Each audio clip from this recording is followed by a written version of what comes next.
आज आपको समझाता हूँ कि ऑस्ट्रेलिया में एक एवरेज फैमिली कितने डॉलर्स कमाती है और उनका खर्चा कितना होता है और उसके बाद उनके पास सेविंग कितनी होती है महीने के एंड में। तो एक एवरेज फैमिली जो है जो ऑस्ट्रेलिया में आती है उसके पास फॉर एग्जांपल दो बच्चे हैं, एक हस्बैंड है, वाइफ है और सिर्फ एक बंदा घर में काम करने वाला है, मतलब या हस्बैंड जॉब कर रहा है या फिर वाइफ जॉब कर रहे हैं। तो वो महीने में टैक्स भरने के बाद आफ्टर टैक्स जो है $4,000 तक कमाते हैं।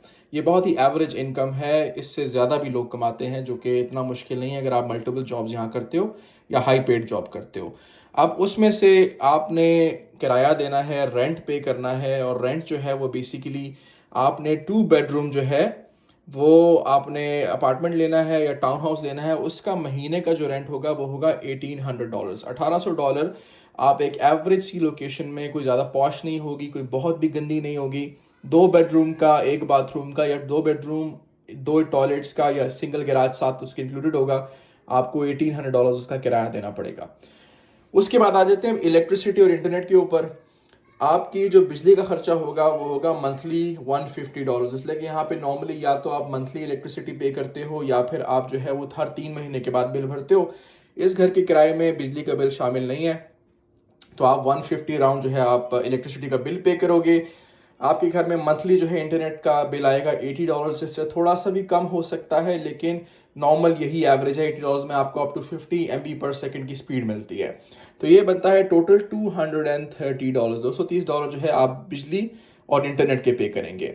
फिर अगर हम बात करें ग्रॉसरीज के, जो कि एक बड़ा खर्चा है आपकी इनकम में से, तो एक फैमिली हस्बैंड वाइफ और 2 बच्चे, उनकी ग्रॉसरी का बिल एवरेज बन जाता है $800 एक महीने का। इसमें वो किसी ब्रांडेड शॉप से नहीं खरीदेंगे, वो ग्रॉसरी लेंगे एलडी से या कोकोस से। वो फ्रूट जो है वो कोल्स से या वुलवर्ट से नहीं लेंगे जो कि काफ़ी बड़ी शॉप्स हैं, उनसे उनको महंगा मिलेगा। वो लोकल फ्रूट मार्केट से जो है जाके फ्रूट लेंगे और किसी हलाल बुचर से जो है वो एवरेज मीट खरीदेंगे महीने का। तो उनका जो खर्चा होगा वो होगा $800 कम से कम। इससे कम अगर फैमिली है तो बहुत मुश्किल है। नेक्स्ट बात करते हैं फ्यूल के ऊपर। जो फ्यूल पे करेंगे वो होगा अराउंड $200। इसमें मैं बात कर रहा हूँ एक छोटी गाड़ी की या एक सेडान की। अगर आपके पास गाड़ी बड़ी होगी, 4 व्हील ड्राइव होगी या V6 या V8 इंजन होगा तो ऑब्वियसली $200 अ मंथ में आपका फ्यूल कवर नहीं होगा। ये एक एवरेज है क्योंकि ये मैं बात कर रहा हूँ टोटल एवरेज फैमिली की।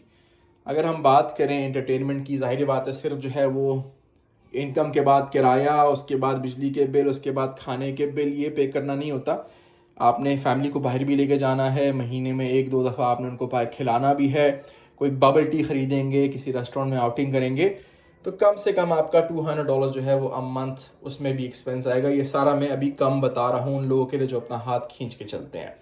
नेक्स्ट अगर हम बात करें मोबाइल के ऊपर, तो मोबाइल ऑब्वियसली आपने अपने लिए भी लेना है, अपनी वाइफ के लिए भी लेना है। घर में 2 फ़ोन के कॉन्ट्रैक्ट्स होंगे या 2 फ़ोन के मंथली बिल जा रहे होंगे या प्रीपेड भी होगा, तो आपको $80 अ मंथ में अच्छा पैकेज मिल जाएगा दोनों दोनों मोबाइल के लिए, जिसमें अच्छा इंटरनेट भी होगा और उनमें अनलिमिटेड कॉलिंग भी होगी।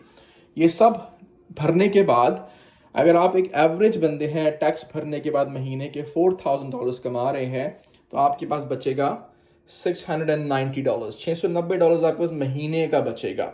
और इसमें एक चीज़ मैंने आपको बताई नहीं है, वो ये कि आपके बच्चों की यहाँ पे एजुकेशन क्लास 10 तक फ्री है। लेकिन अगर आप किसी इस्लामिक स्कूल में बच्चे को भेजेंगे तो आपके बच्चे का बहुत आराम से $350 से $400 महीने का एक बच्चे का आपकी फ़ीस जाएगी। तो फिर ऑब्वियसली आप वो भी इसमें से डिडक्ट करेंगे। एक और चीज़ मैंने यहाँ पे मेंशन नहीं की, वो है मेडिकल। मेडिकल में क्या होता है कि यहाँ पे मेडिकेयर फ्री है, बहुत लंबी लंबी लाइनें होती हैं, 10-10 घंटा आपको हॉस्पिटल में इंतज़ार करना है, लेकिन आपको ट्रीटमेंट फ्री मिल जाती है। हाँ, उसमें दवाइयाँ आपकी फ्री नहीं होती। अगर आपको जो है महीने में अपने लिए, बच्चों के लिए पैनाडोल ख़रीदनी है, कोई ऐसी दवाई ख़रीदनी है, तो आपने बड़े आराम से $50 जो है इसमें से भी महीने का निकाल लेना है। ये आपका एवरेज एक्सपेंस होगा आपकी नॉर्मल दवाइयों के ऊपर। अगर खुदा ना खास्ता कोई बड़ी इमरजेंसी होती है, दैट इज़ टोटली सेपरेट। तो कहीं रफली जो है वो 690 से लेके $500 तक महीने का एक फैमिली के पास यहाँ पे सेविंग होगी, जिसमें उनकी इनकम बहुत ही कम होगी। एक बंदा कमा रहा है घर में, 2 फैमिलीज, 2 हस्बैंड और वाइफ मिलके नहीं कमा रहे और ख़र्चा जो है वो आपको इस तरह का दिख रहा है। अब आप ये बताएं कि इस सेविंग्स में से वो फैमिली हर साल पाकिस्तान कैसे आए? इस सेविंग्स में से वो फैमिली हर महीने अपने घर वालों को, माँ बाप को, फैमिली को, जो भी है, पैसे कैसे भेजें?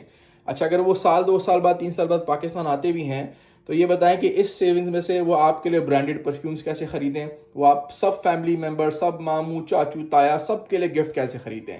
ये सेविंग होती है यहाँ पे एक एवरेज बंदे की। ऑब्वियसली अगर ये बंदा जो है फुल टाइम नौकरी भी कर रहा है और फिर ये वीकेंड पे जो है वो ऊबर भी चला रहा है, तो फिर ये इनकम जो है ये फिर हो जाएगी 4000 से अराउंड $6000, या फिर हो जाएगी अराउंड $7000। जितना वो बंदा कमाएगा उतना जो है उसकी इनकम बढ़ेगी। इस पर ये याद रखें कि इसके ऊपर टैक्स भी देना पड़ता है। जहाँ पे उसकी सेविंग्स बढ़ेंगी वहाँ पर वो अपनी फैमिली को टाइम देने में, अपनी फैमिली के साथ टाइम गुजारने में, अपने बच्चों की तरबियत करने में सैक्रिफाइस करेगा। इसीलिए ये पैसा सब कुछ नहीं होता। और जब आप लोग किसी परदेसी से, किसी ओवरसीज़ बंदे से डॉलर्स मांगते हैं कि हमें कर्जा दे दो, या उससे कहते हैं कि तू पाकिस्तान आ रहा है तो हमारे लिए एक बड़ा सा गिफ्ट लेकर आ, सबको बहन भाइयों को जो है आईफोन चाहिए होते हैं, तो ये याद रखिए कि आपका जो भाई बहन बेटी जो भी यहाँ बैठे हुए हैं वो इतने कमाने के बाद इतना बचाते हैं। तो उनको हमेशा जो है अपने उसमें रखें कि इतनी मेहनत करने के बाद यहाँ पे भी बहुत बेहतरीन खर्चे होते हैं, नेक्स्ट लेवल के खर्चे होते हैं। और हर बंदा जो है वो 6 से 7 या $8000 नहीं कमा सकता। उम्मीद है आपको आज का मैसेज समझ आया होगा।